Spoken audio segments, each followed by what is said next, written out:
What's up, TFC family? Welcome back to TFC On The Road. Today we're covering the stretch from January 12th to January 29th, 2026, the 2.5 weeks where Toronto FC's preseason went from back to work to camp mode roster battles and their first real tests in Spain. Because this wasn't just running drills in the cold. This was Toronto FC laying down the foundation for 2026. Training starts in Toronto, the trip to Marbella, the travel roster, key roster moves, and the moment preseason officially turns into games. Let's get into it. January 12th, preseason starts, and it's not a soft reset. On Monday, January 12th, Toronto FC officially began on-field training in Toronto after the entrance testing window. And day one matters because day one sets your standard, tempo, accountability, fitness baseline, and the tone of the locker room. This is the first real step of the preseason calendar. And it's where the coaching staff starts answering the biggest question. Who is ready to take this season personally? Because 2026 for Toronto isn't about looking better.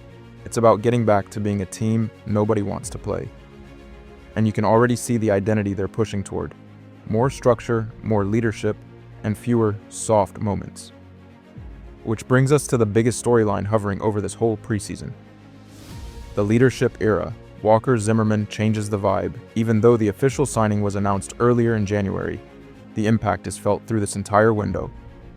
Toronto FC acquired U.S. international defender Walker Zimmerman on a deal through the 2027-28 MLS season. And listen, Toronto didn't bring in Zimmerman to be a name on a roster graphic.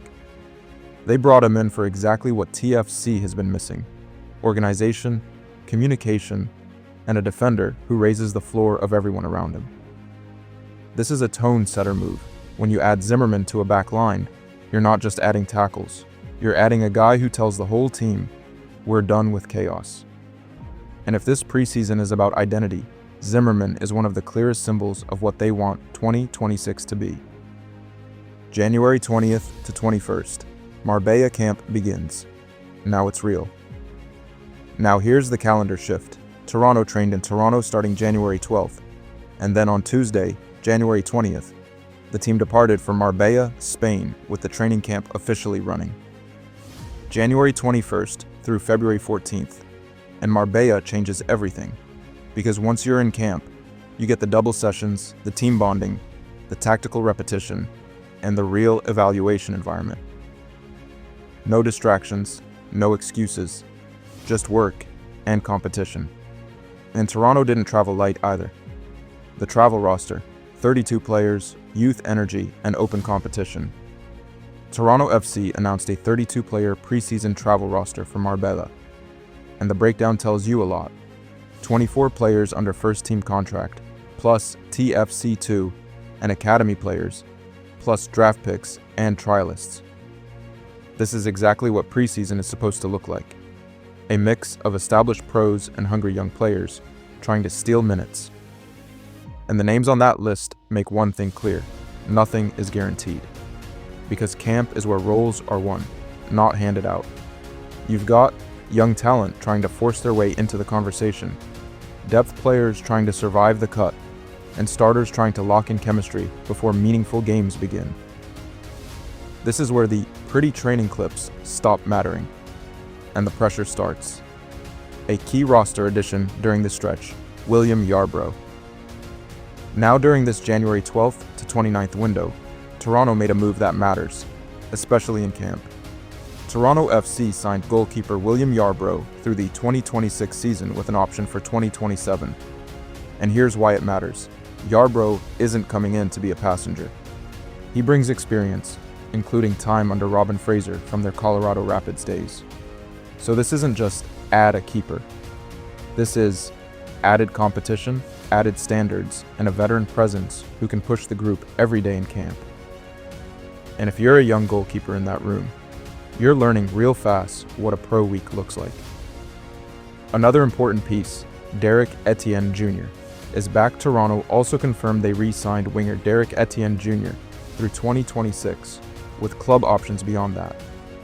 That's continuity, and it's a signal that TFC wants reliable MLS-level pieces around this roster as they shape the attacking side. Because yes, we can talk about structure, but preseason still has one loud question for Toronto FC. Where are the goals coming from? And that's why this next announcement matters so much. January 28th, preseason matches begin. Schedule officially drops.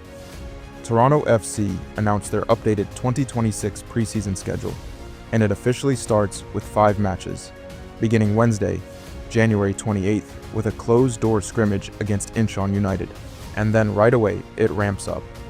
January 31st versus Jeonbuk Hyundai Motors. February 7th versus AIK Football. February 11th versus Fredrikstad. And February 14th versus Policia Jitomir in a closed-door match. And TFC also said, select matches will be live-streamed with details to come. So January 28th is the turning point, because once the games start, the preseason becomes real evaluation. Who can execute the system? Who can create chances? Who can defend transitions? Who is sharp under pressure? You can hide in training. You can't hide in games. January 29th, the day after the opener, and what it means. By January 29th, Toronto is officially in that mode where camp becomes recovery, film review, adjustments, and rotation planning. And with another match coming up quickly, Jeonbuk on January 31st, the coaching staff is now in the phase of preseason where they start building answers. Which partnerships work? Which players are adapting fastest? Who is earning trust? Because preseason isn't about perfection, it's about direction. And Toronto's direction is becoming clearer. Veteran leadership added, roster competition brought to camp, and the schedule now forcing real tests, what I'm watching next, and what you should watch too. So as we close out this January 12th to 29th window, here are the big things I'm watching. 1. Defensive identity. Zimmerman is the type of signing that should change the backline's mentality, and camp is where that gets built. 2. Goalkeeper competition and leadership. With Yarbrough in the mix, the standard goes up daily. 3. The attack and the search for goals. You can have structure, but you still need players who can decide games. And these preseason matches in Spain are exactly where we start seeing who has that edge. TFC family, that's your full update from January 12th to January 29th. Training starts in Toronto. The team heads to Marbella. The travel roster sets the competition. Roster moves add experience. And the preseason matches officially begin on January 28th. Now the real question is, who is going to force their way into the 2026 starting picture? If you want, next video I can cover what the matchups mean. Jeonbuk, AIK, Fredrikstad. What to watch tactically and how these games usually shape the roster before MLS kickoff. If you're rocking with TFC on the road, hit that like, subscribe, and drop a comment. What's your number one thing you want to see improve in 2026? Defense, midfield control, or goals? I'll see you in the next one.